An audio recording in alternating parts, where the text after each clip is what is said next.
रुजुग्रा बिथाङा जि बुंदों बिश्वजित दैमारिया NDFBनि सोद्रोमा नङा, बेखायनो बे खामानियाव बिथाङा हाबसननानै खामानि मावनो जेबो मोन्थाय गैया होननानै दिनै बिथाङा बुंबाय। नाथाय बे बोसोरब्रैयाव बिथाङा मा खालामनानै थाखो जों बेखौसो सोंगोन। रुजुग्राया मा खालामनानै थाखो? बिथाङा दि मावबाय बेनि उनाव मावनायखौ नुखांनायनि उनावसो दायो मोनसे क्रेडिट लानो फैनाया बे मोजां जायाखै। बर' रायजो राजा बयनिसिमबो इउनाइटेड फराम अफ एक्स NDFBनि जानानै फुंबिलिनि गाहाम अनसायनायखौ बावहरनाय थाबाय। दिनैहाय जोङो बेयाव प्रेस मिट लिंनायनि गुबै जाहोनानो जाहैबाय दाखाल साननैसो सिगां जे एक्स NDFB वेलफेयार एस'सिएशननि मोनसे प्रेस कनफारेन्सनि गेजेरजों जि माखासे बाथ्राफोर एक्स NDFB वेलफेयार एस'सिएशननि आफादगिरि रुजुग्रा मुसाहारि जायफोर बाथ्राफोर बुंदों बेयो जोबोर आनफरचुनेट। जों बिनि सायावनो माखासे खेंफोरथि होनो होननानै दिनैहाय बे प्रेस मिटखौ लिंनाय जादों। बेनो जाहैबाय गासैबो NDFBफ्रानो गासैबो बाथ्राफोरखौ मोनथिलायजोबखागौ, नाथाय बाथ्राया जाहैबाय जाय बिथां रुजुग्रा मुसाहारिया दाखालि आसाम आयेन आफादनि बुंथिगिरि मानगोनां बिश्वजित दैमारि बिथांनि सायाव जि माखासे एलिगेसन बा बाथ्राफोर बुंदों बेनि सायाव जों माखासे खेंफोरथि होनानै दिनै बे प्रेस मिटखौ लानाय जादों। गुबै जाहोनानो जाहैबाय जे NDFBनि एकर्ड जाखांनायनि उनाव 27 जानुवारि जि एकर्ड जादोंमोन बेनि उनाव NDFBनि माखासे जि क्लजफोराव लिरनाय रिलेटेड दङ बेफोरो गोबाव सम मावफुंजायै अबस्थायाव दङमोन। फैयै 5 बोसोरानो जानायसै, नाथाय बेखिनि समाव जोङो मोनसेबो खामानिफोरखौ बेबायदि आवगायलांनायखौ जों नुनो मोनाखैमोन। नाथाय मा खालामनो, जोङो बेखिनि समाव गोबां दैदेनगिरिफोरनि सायाव जोङो आसा खालामदोंमोन आरो बिथांमोननो जोङो गासैबो बाथ्राफोरखौ फोरमायदोंबोमोन। नाथाय जोबनायाव राहा गैयै जाय NDFBफोर इउनाइटेड फराम अफ एक्स NDFB जायफ्रा राजखान्थि हान्जायाव गैया, जोङो मानगोनां बिश्वजित सारखौ जोङो खावलायहैदों आरो बिथांखौ जोङो नारसिनहैदों। बिथांजों जोङो सावरायदों। जोंनि जि सावरायनाय आरो जि नारसिननाय बेखौ लानानै बिथाङा मानगोनां आसामनि गिबि मन्थ्रि डक्टर हिमन्त बिश्व शर्मा सारजों जोंखौ लोगो हमलायहोदों। दा बिनि मथेनो जि दिननिफ्राय जों लोगो हमलायनानै बिथांजों CMजों जों सावरायदों 21 सेप्तेम्बर 2024 बे दिननिफ्रायसो जोंनि बेसेबांनाखि क्लजफोराव दङ खामानिफोर बेफोरो माने मोनसेनि उनाव मोनसे मावजानायनि लामायाव फैदों। जेरै केसफोरा जोंना गोबांथार पेन्डिंआव दङमोन, बेनि सायाव खामानि मावनो थाखाय रावबो दायथ' लाग्रा बेबायदि बिबानगिरिफोर जोंनि सायाव गैयामोन आरो जोंनि माखासे दैदेनगिरिफोरा बेखौ दायथ' लानानै खामानि मावाखैमोन। नाथाय बेखिनि समाव जों जे दिननिफ्राय मानगोनां बुंथिगिरि बिश्वजित दैमारि बिथांजों जों लोगो मोनलायदों, बिथांनि चिफ मिनिस्टारखौ लोगो हमहोनायनि उननिफ्रायसो मोनसेनि उनाव मोनसे खामानिफ्रा जाबोदों। जेरै साख्रि बाख्रिनि खोथा, जों डाइरेक्ट CMजों सावरायनायनि गेजेरजों जोङो माखासे 3rd ग्रेड 4th ग्रेडनि खथाफोरखौ जों जेरै बिनानै लानो हादों। बेनि अनगायैबो 2% आसाम पुलिसनि खोथा जाहैबाय, बेयावबो दिनै जोङो बेखौ जोङो बिख'नानै लाबोनायनि गेजेरजों जोङो दिनै CM सारनो जोङो माखासे लिस्टफोरखौ दिनै जोङो गथायखांबाय अलरेडि। थिग बेबायदिनो बेनि अनगायैबो मानगोनां रन्जन दैमारि सारनि गनाय गयि बा बिथांमोननि केसफोरनि बेसेबांनाखि माखासे स्टेट लेभेलनिफ्राय जेसेबांनाखि NOC नांगौ बा माखासे लेखा कागजफोर नांगौ, गासैबो बुस्थुफोरखौ स्टेट गभर्नमेन्टनिया NOC हरनो होननानै दिनैहाय बुंनाय, बेफोरबो बै दिननिफ्रायसो गासैबो खामानिफ्रा मावजादों आरो बेबायदि थांबाय थादों। नाथाय दिनै बेबायदि मदद होग्रा सासे दैदेनगिरिखौ बिथां रुजुग्रा मुसाहारि बुंनाया माने गासैबो बाथ्राफ्रा बियो माने बेसलेस, जों बेखौ गनायनानै लानो हाया। जेरै बिथांमोना मिथिगौ जाय समनिफ्राय जोङो खामानिखौ मावदों बेखिनि समाव एक्स NDFB वेलफेयार एस'सिएशन आफादानो गैबावा आरो रुजुग्रा होननानै रावबो बिथांमोनखौ सिनाया।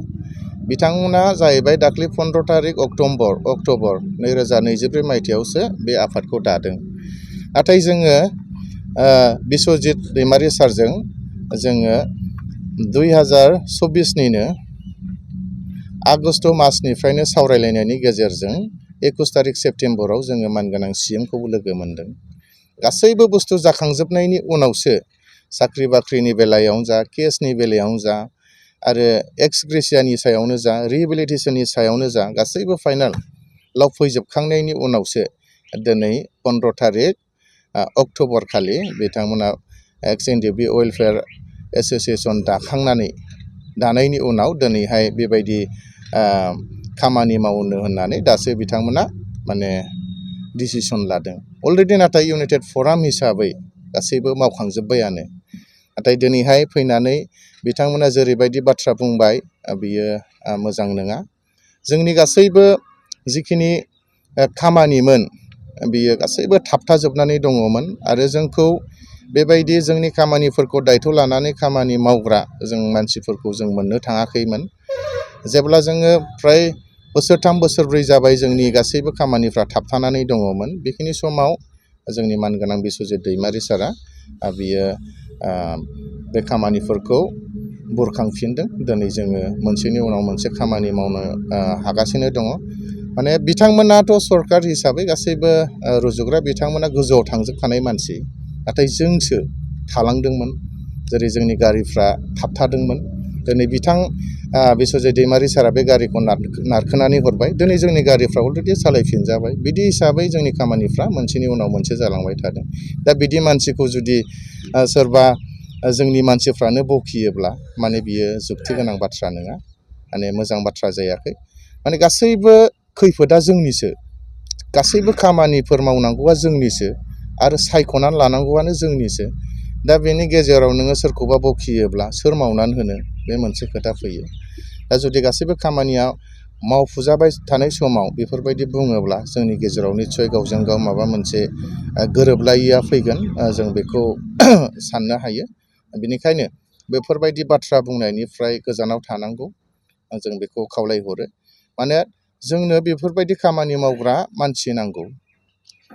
दिनै बुंगोन नामा जि रुजुग्रा बिथाङा जि बुंदों बिस्वजित दैमारिया NDFBनि सोद्रोमा नङा, बेखायनो बे खामानियाव बिथाङा हाबसननानै खामानि मावनो जेबो मोन्थाय गैया होननानै दिनै बिथाङा बुंबाय। नाथाय बे बोसोरब्रैयाव बिथाङा मा खालामनानै थाखो, जों बेखौसो सोंगोन। रुजुग्राया मा खालामनानै थाखो? बिथाङा दि मावबाय, बेनि उनाव मावनायखौ नुखांनायनि उनावसो दायो मोनसे क्रेडिट लानो फैनाया बे मोजां जायाखै। अब्ला मा जोंबो बुंगोन नामा बिटिआरनि जि CM बिथाङाबोथ' NDFBनि सोद्रोमा नङा, बिथाङाबो खामानि मावनो नाङा होननानै जों बुंगोन नामा? जोंथ' बुंनाय नङा। मानो होनबा जोंनो खामानिसो मावनांगौ। UG ब्रह्म बिथाङा सासे केबिनेट मिनिस्टार, बिथाङा खामानि मावदों। बिथांखौ नोंथाङा मावनो नाङा होननानै बुंगोन नामा जोङो?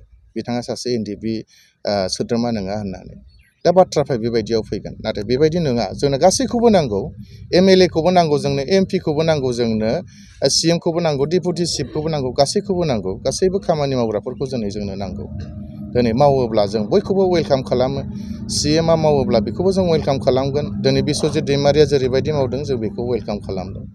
दिनै बेनिखायनो जोङो दिनै दुखु मोनदों। जों बुंनो सानाखैमोन, नाथाय माखासे बाथ्राफ्रा जुदि गेजेर ससेयावनो थाबथाहोयोब्ला बिनि रिस्कखौ सोर लागोन? दा बेखौसो जों सिन्था खालामदों। दा रुजुग्रा बिथाङा साननो हागौ माने गावनोहाय मदद नाङा। नाथाय दाख्लै जेरैबायदि बुंदों, जोङो दिल्लीयाव थांनानै मिनिस्ट्रि अफ हम एफेयार्सनि जे नर्थ इस्टनि जि एडभाइजार AK मिश्र बिथांखौ लोगो हमनानैसो हम मिनिस्टारनो माने गांसे गोसोखां बिलाइ बिथांमोना होबोदों। नाथाय डाइरेक्टथ' बिथांमोना माब्लाबाबो होनो हायाखै। मानो बुंनानै लायाखै जे हम मिनिस्टारजों जों डाइरेक्ट माने लोगो लादों। दा बिथांमोननोबो सोरबा सासे नङा सासे मददखौ नांगौ।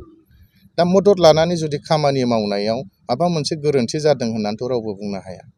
थिग बिदिनो जोंबो दिनै मदद लादों जोंनि मानगोनां आसाम आयेन आफादनि बुंथिगिरि बिस्वजित दैमारि सारनाव।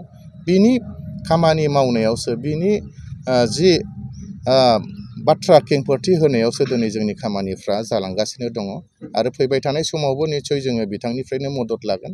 बिथाङाथ' दिनै जास्ट जोंनि खामानिखौ सरजाबनानैल'सो होदों, बुंनानैल'सो होदों। बाखि गासैबो इउनाइटेड फरामानो दिनै मावगासिनो थाबाय थादों। दा बाखि बेहा जेबो बुंनांगौ जेबो गैला। जास्ट जोङो फननि गेजेरजों माबा मोनसे गोनांथि जायोब्ला सोंहरो, बिथाङा फननि गेजेरजोंनो बेबायदि माने कमिउनिकेसनखौ खालायलायनानै होयो बेखिनि। आरो जोबनायाव बेखौनो सानो माने जोंनि गेजेराव जेन बेफोरबायदि बाथ्रा बुंलायनायनिफ्राय गोजानाव थायो। आं बेखिनिखौनो बुंबाय।